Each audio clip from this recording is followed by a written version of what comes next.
마리아는 천사 가브리엘로부터 메시아이신 예수님의 나심을 전합니다. 마리아는 성령으로 그 자신의 몸속에 잉태가 되었다는 사실을 들을 때 그것이 놀라운 소식이고 도저히 믿겨지지 않는 소식이고 받아들이기 어려운 일이었어요. 더욱이 10대 소녀가 받아들이기에는 정말 어려운 일이었습니다. 그래서 천사는 마리아에게 무서워하지 말라 하면서 계속 주의 말씀을 전하지요. 이어서 천사 가브리엘은 마리아의 친족인 엘리사벳이 늙어서 임신을 할 수 없는 상황인데 그 태중에 세례 요한을 주신 것을 알려주면서 오늘 읽은 본문 그 윗부분에 보시면 이 37절에 하나님의 모든 말씀은 능하지 못하심이 없다. 천사가 마리아에게 그렇게 선포를 하고 그러자 마리아는 주의 여정이오니 말씀대로 내게 이루어지이다 대답하면서 이해할 수 없고 받아들일 수 없는 상황이었지만 말씀대로 이루어질 것이라 받아들이는 믿음으로 응답을 하지요. 자, 천사는 이제 떠납니다. 그러자 마리아가 가장 먼저 한 일은 무엇인가요? 엘리사벳을 찾아가는 일이었습니다. 39절을 보십시오. 이때에 마리아가 일어나 빨리 산골로 가서 유대 한 동네에 이르렀다. 엘리사벳이 누굽니까? 제사장 사가랴의 아내인데 1장 6절을 보시면은요, 1장 6절에 이렇게 기록해 놓았어. 이 두 사람이 하나님 앞에 의인이니 주의 모든 계명과 규례대로 흠이 없이 행하더라. 사가랴와 엘리사벳은 주님의 계명을 철저하게 지키면서 하나님 보시기에 흠 없이 살았던 경건한 부부라고 그렇게 성경은 기록하고 있습니다. 그런데 이 부부에게는 자녀가 없었어요. 더욱이 나이가 많아 임신도 할 수 없는 상황이었습니다. 그러던 어느 날 남편 사가랴가 천사로부터 메시아의 길을 예비할 세례 요한 그 아들을 낳을 것이라는 말씀을 받는데 제사장이었던 사가랴는 그가 받은 말씀을 도무지 믿으려 하지 않습니다. 왜냐하면 더 이상 우리에게는 아이를 얻을 수 있는 길이 없었다 여기기 때문이지요. 자, 이렇게 볼 때 우리가 아무리 하나님 앞에 의롭고 경건하게 살아가는 믿음의 사람이라고 해도 우리의 이성과 판단으로 이해하기 어렵고 또 받아들이기 어려운 상황에 직면할 때가 누구나 반드시 있다는 거예요. 그럴 때 우리의 믿음은 흔들린다는 겁니다.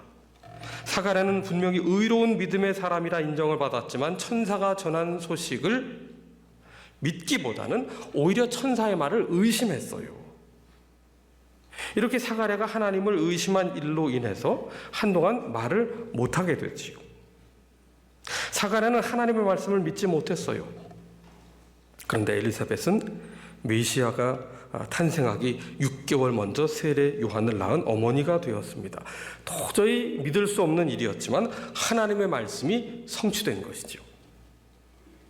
마리아는 자신에게 닥친 이 청천벽력 같은 문제 앞에서 믿음의 사람을 찾아갔어요. 그는 엘리사벳이었습니다. 마리아의 방문을 맞이한 엘리사벳은 42절에서부터 이렇게 말하지요. 큰 소리로 불러 이르되 여자 중에 내가 복이 있으며 내 태중의 아이도 복이 있도다. 내 주의 어머니가 내게 나오니 이 어찌 된 일인가. 여러분, 마리아가 방문했을 때 엘리사벳의 태중에 있는 세례 요한이 뛰면서 맞이합니다. 메시아를 맞이했다는 거예요. 여러분 놀랍지 않습니까? 아직 마리아의 뱃속에 태어나지 않은 아기가 있는데 성령으로 잉태가 되어 아직 배가 불러오지도 않은 상황인데 그 태어날 아이를 향해 엘리사벳은 내 주님이라고 말하고 60이 다 된 이 엘리사벳이 10대 소녀인 마리아를 향해서 내 주님의 어머니라고 부르고 있어요. 이 엘리사벳이 표현한 주님이라는 말은 하나님이 인간이 되어 이 땅에 오셨다는 하나님의 약속하신 말씀이 성취되었음을 선포하는 행위입니다. 이건 사람의 눈으로 볼 수 없어요. 초음파로도 볼 수 없습니다. 이것이 어떻게 가능했을까요? 그 열쇠는 41절 말미에 있어요. 엘리사벳이 성령의 충만함을 받았기 때문이다.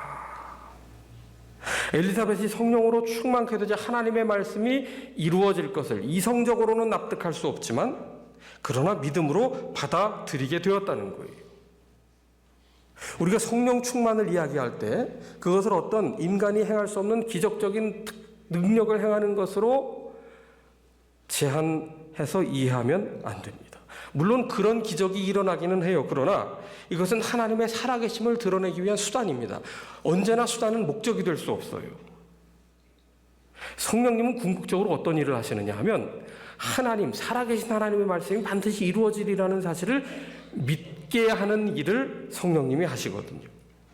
자, 하나님의 말씀이 임했어요. 엘리사벳에게도 그리고 마리아에게도. 이건 도무지 일어날 수가 없는 일입니다. 엘리사벳은 나이가 많아 후손을 볼 수 있는 소망이 끊어진 상태였는데 하나님은 그 다친 태에 말씀으로 생명을 창조해 주셨습니다.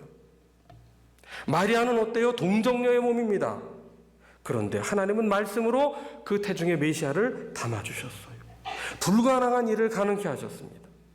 이것이 하나님의 말씀의 권능이에요. 하나님의 말씀은 결코 쇠하거나 사라지지 않습니다. 반드시 말씀하신 바를 이루십니다. 그 하나님의 말씀이야말로 메시아가 탄생하게 된 근거요, 하나님의 신실하심의 증거가 되는 것이죠.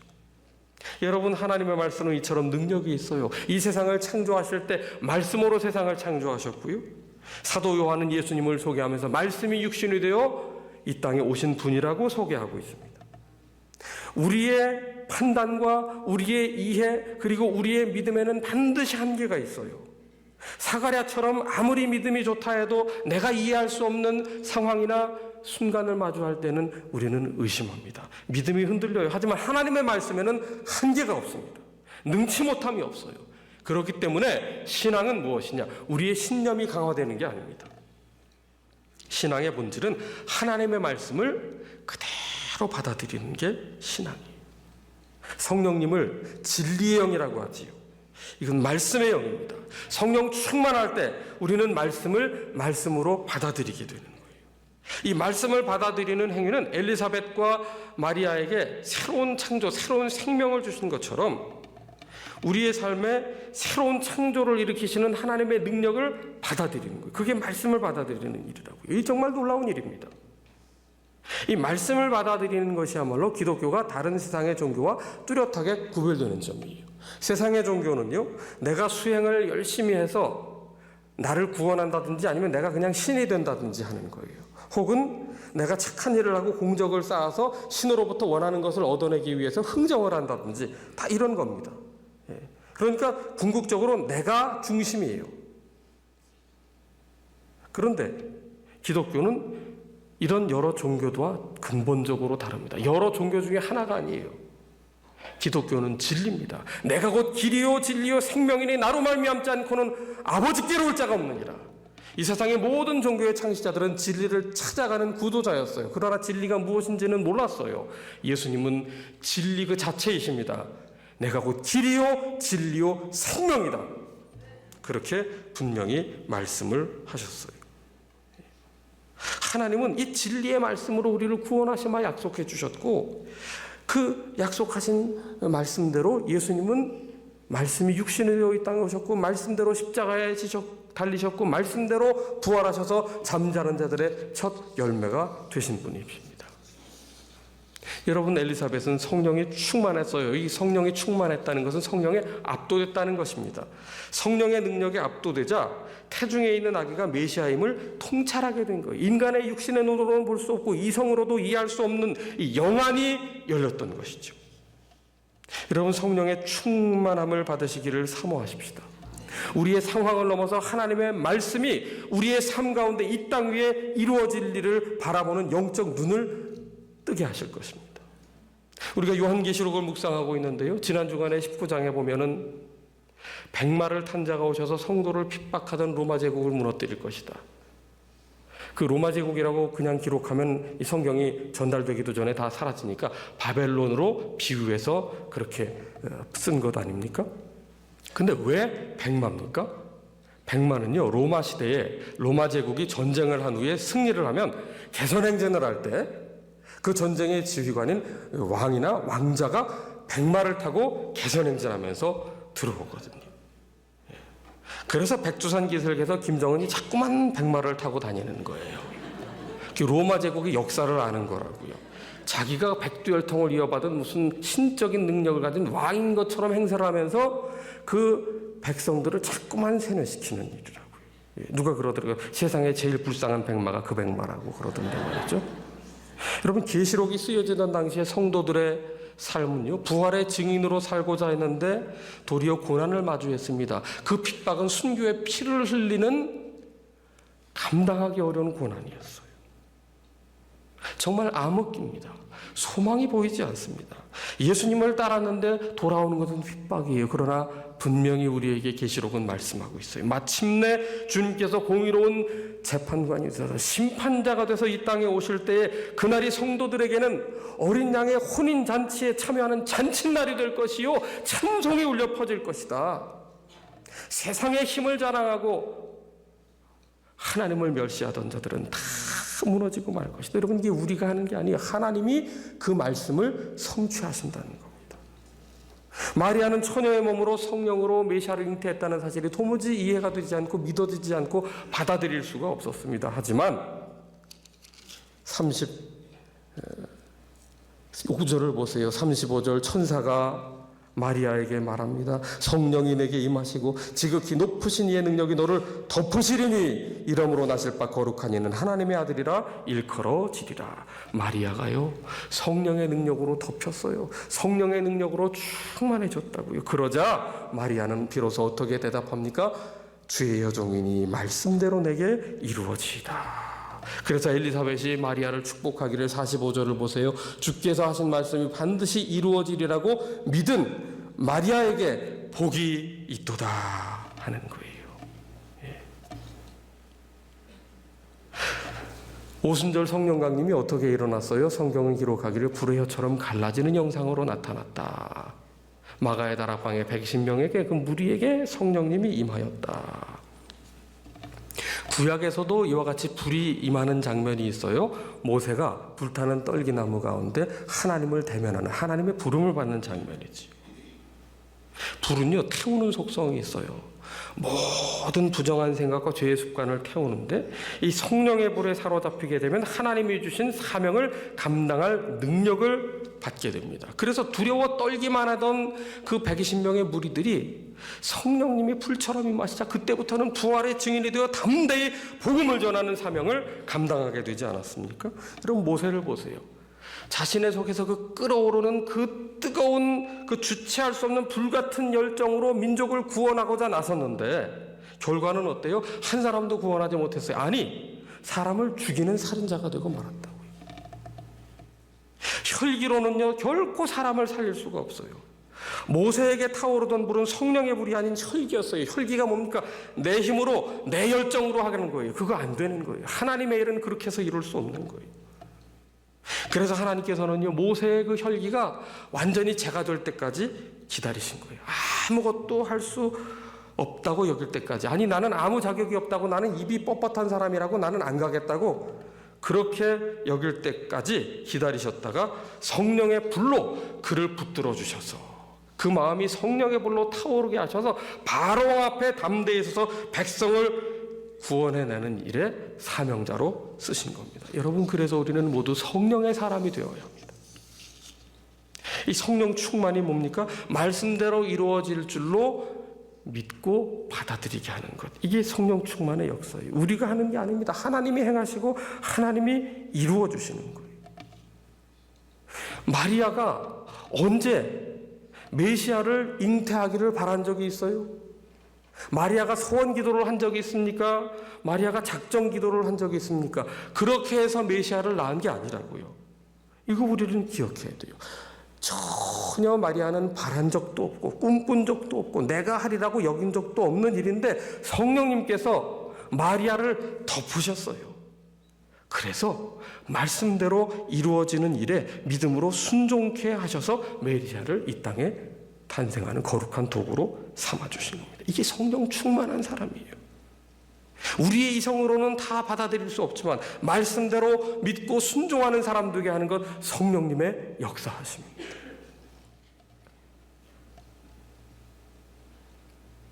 이 대림절에 우리는 성령 충만한 말씀의 사람 되기를 사모해야 합니다. 또 한 가지 오늘 본문 말씀에서 우리가 주목할 것이 있는데, 마리아와 엘리사벳의 이 아주 견고한 믿음의 연결고리, 믿음의 연대입니다. 마리아와 엘리사벳의 관계를 주목해 보세요. 10대 소녀인 마리아로서는 성령으로 잉태한 이 소식이, 이게 감당하기 어려운 문제였어요. 하지만 마리아는 자기 문제에 매몰되지 않았습니다. 말씀을 나눌 사람이 있었기에, 말씀으로 삶을 나눌 공동체가 있었기 때문에 마리아는 중간에 탈선하지 않았던 거예요. 10대의 소녀 마리아가 나이 많은 엘리사벳과 신앙의 대화를 했다는 사실을 한번 상상해 보십시오. 이게 얼마나 아름다운 교제입니까? 10대 소녀와 60대 할머니가 신앙적인 대화를 했다. 요즘 청소년들에게 설문을 해보면 어려운 문제가 있을 때 누구와 얘기합니까? 전부 친구. 자기도 모르는 인생, 그 친구도 모르는 인생, 모르기는 매한가지인데 서로가 서로를 그렇게 철석같이 믿어요. 그리고 부모님은 아주 요만큼도 안 되고 선생님은 또 요만큼도 안 된다고요. 이 스스로 어리석은 길을 가게 되는 건데 말이죠. 그만큼 이 세대 간의 단절이 심각한 문제라는 거예요. 그런데 이 마리아와 엘리사벳의 관계를 보세요. 엘리사벳은 함부로 마리아를 하대하지 않아요. 존중해 줍니다. 마리아는 엘리사벳에게 용기를 내어 속마음을 털어놓았어요. 내가 임신했어요 그랬을 때 엘리사벳에게 혼날 것을 각오하고 용기를 내어 그 내용을 이야기한 거지요. 그러니까 둘 사이에 신뢰가 없었다면 이건 불가능한 일이 되었을 것이라는 거예요. 1장 56절로 가보시죠. 1장 56절에 하면 마리아가 그 엘리사벳의 집에 얼마나 머무르느냐? 하루 이틀 머문 게 아니에요. 엘리사벳이 세례요한을 낳기 전까지 3달 동안이나 함께 머물다가 집으로 돌아갔다고 성경은 기록하고 있어요. 물론 엘리사벳과 마리아는 친족 관계였지만 60대와 10대가 3달간 함께 말씀을 나누는 신앙의 공동체, 신앙의 연대를 이루며 지냈다는 사실을 우리는 다시금 되새겨볼 필요가 있다는 겁니다. 그 기간 동안 자신들에게 임한 하나님의 그 큰 일, 하나님의 말씀이 우리 가운데서 어떻게 일하셨는지 정말 놀랍기도 했지만 동시에 기쁘기도 했던 이 일들을 날마다 끊임없이 말씀을 나누며 마음에 견고하게 새겨갔다는 거죠.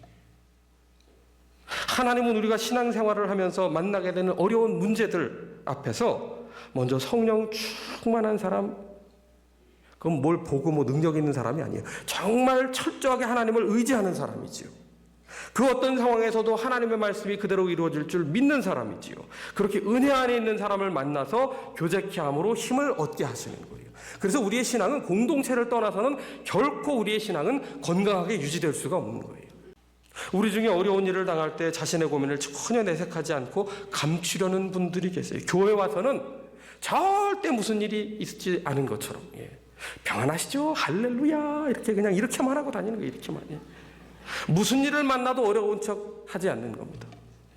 가면을 쓴 연기자가 되는 거예요. 자존심과 체면 때문에 정작 우리가 천부의 의지 없어서 손을 들고 나와야 되는데 정작 아니. 우리는 가면에 가면을 쓰고 속은 굶어 터지는데 말이죠. 또 어떤 경우에는 이런 경우가 있죠. 혼자 힘으로도 충분히 감당해낼 수 있다고 여기기 때문에 어려움이 있을 때도 그냥 감추는 거예요. 이건 자만이죠. 근데 이게 참 위험한 일이에요. 여러분 불이 났다고 생각해 보세요. 그걸 내가 꺼야지 했다가 반드시 큰 불이 납니다. 불은요, 화재는 초기 진압이 중요합니다. 혼자 힘으로 하려다가 전부 다 타버리는 거예요. 불이 나면 무조건 119에 신고를 해야 돼요. 도움을 요청해야 된다고요. 누가 도움을 요청할 수 있어요? 내가 약하다는 사실을 인정하는 사람, 내 한계가 있다는 사실을 받아들이는 사람, 그 사람이 지혜로운 사람이라고요. 인생의 위기는요, 혼자 힘으로 감당할 수 없어요. 그래서 믿음의 공동체가 반드시 필요한 겁니다. 가장 어리석은 사람이 누군지 아세요? 자존심 강한 사람이에요. 이 사람은 예수님을 제대로 믿기도 어렵고요, 어려운 문제를 풀기도 어려워요. 그래서 극단적인 선택을 해서 자신과 주변 사람을 다 힘들게 하는데, 어려운 일 다 지나간 뒤에야 참 힘들었다 그렇게 얘기하는 것, 이거 소 잃고 외양간 고치는 겁니다. 여러분 어려운 일이 있을 때 겸손히 정직하게 신앙의 공동체에 손을 내밀어야 돼요. 구약시대의 성경 말씀은 개인이 읽을 수 없었습니다. 두루마리로 되어 있었어요. 그래서 느헤미야 시대를 보면은 성벽을 재건한 후에 수문앞 광장에 말귀를 알아들을 수 있는 남녀노소를 모두 모아놓고 그 두루마리를 낭독하게 하고 그 중간중간에 해석을 하는 사람, 통역하는 사람들을 다 앉혀놓고 그 말씀이 귀에 들리게 할 때 공동체가 그 말씀을 함께 아멘 아멘으로 받으며 회개의 역사, 기뻐하며 찬양하는 역사가 일어났습니다. 여러분, 한국 교회는 1980년대부터 묵상 운동, 이 큐티 훈련이 보급이 됐어요. 개인 묵상이 이제 우리에게 아주 일반화되고 보급이 되었다는 것은 굉장히 감사한 일이죠. 물론 큐티를 하느냐 안 하느냐와는 또 별개의 문제인데 어쨌든 큐티가 뭔지는 다 알게 되었습니다. 그런데 오늘날 우리가 성경을 읽고 묵상하는 방식은 철저하게 개별화된 방식이에요. 신앙의 공동체와 함께 말씀을 묵상하며 나누던 초대교회의 전통을 계승해야 됩니다. 왜 공동체에서 말씀을 나누는 것이 필요하냐 하면 이 묵상하고 있는 나 자신의 한계를 벗어나기가 어렵기 때문이에요. 혼자 개인 묵상만 하다 보면 내가 해석한 것을 절대화하는 오류에 빠질 수가 있습니다. 그러면 아주 편협한 외골수가 될 수 있어요. 종교의 이름으로 자신을 정당화하거나 타인을 강요하게 돼요. 이거 바리새인들이 바로 그렇게 외식하는 자가 되지 않았습니까? 그래서 우리에게는 반드시 말씀을 묵상하되 그 받은 말씀을 나눌 신앙의 공동체가 필요합니다. 그러면 각기 해석도 다르고 각기 적용도 다른데 그런데 기가 막히게 성령님께서 그 모든 것을 하나로 엮어서 우리를 변화시키는 자리로 이끌고 가세요. 그게 공동체에서의 말씀 나눔의 유익입니다. 치우치지 않게 해주시거든요. 우리의 신앙에 눈을 뜨게 하고 성숙하게 하시거든요. 그래서 신앙의 공동체는 마치 우리 자신을 비춰주는 거울과 같은 역할을 하게 됩니다. 교회는 모이면 예배하고 흩어지면 소그룹으로 모여 말씀을 나누는 신앙의 공동체예요. 이것은 초대교회로부터 이어지는 아름다운 교회의 전통입니다. 올해 교회 표어가 무엇이었냐면 말씀으로 함께 세워가는 교회였어요. 첫 번째는 말씀으로 세우는 것이고 두 번째는 함께 세우는 일인데 얼마나 힘쓰셨습니까? 첫 번째, 말씀으로 세워야 바른 교회, 바른 신앙이 될 수 있어요. 말씀보다 우리의 열정이 앞서서는 안 된다는 거지요. 바벨탑이 뭡니까? 인류의 최첨단 과학기술이 모아져서 세운 탑이에요. 우리의 좋은 생각들을 다 끌어모았고요. 정말 뜨거운 열정으로 도전했는데 문제는 뭐예요? 말씀보다 앞서갔다는 거예요. 그래서 무너졌어요. 말씀으로 세울 뿐 아니라 함께 세워야 됩니다. 함께. 나 홀로 신앙으로는 결코 바른 교회, 건강한 교회, 바른 신앙, 건강한 신앙 이룰 수 없어요. 개개인이 바르게 묵상할 뿐 아니라 함께 모여서 받은 말씀을 나눠야 돼요. 그래서 구역 모임이 있는 것이고 그게 어려운 분들을 위해 주일 소그룹을 열어놓았고 내년에 주일 소그룹을 조금 더 열 것입니다. 특히 남성 성도님들이 주일 소그룹에 좀 더 참여하시도록 열어드릴 겁니다. 다락방 모임이 있고요. 함께 받은 말씀을 나눌 때 영적 각성이 있고 회개가 있고 위로가 있고 그리고 성숙이 있는 거예요. 우리가 믿음의 공동체 안에서 성경 말씀을 함께 묵상하고 나누기 시작하면요 변화가 일어나기 시작해요. 외형이 변화되는 게 아니라 우리 각자의 속사람이 새로워지고 속사람이 새로워지는 기쁨을 맛본 사람은 더 이상 낡아지는 겉사람에 매이지 않게 됩니다. 여러분, 우리 영암교회 안에 내가 찾아가야 될 엘리사벳은 누구입니까? 혹은 내가 격려해야 할 마리아는 누구입니까? 이 마리아와 엘리사벳의 만남이 이루어지는 곳이 교회요. 그럴 때 교회는 정말 든든히 세워지는, 말씀으로 든든히 세워지는 교회가 될 수 있습니다. 여러분, 성령의 충만함으로 말씀으로 공동체를 세우는 우리 모두가 되십시다.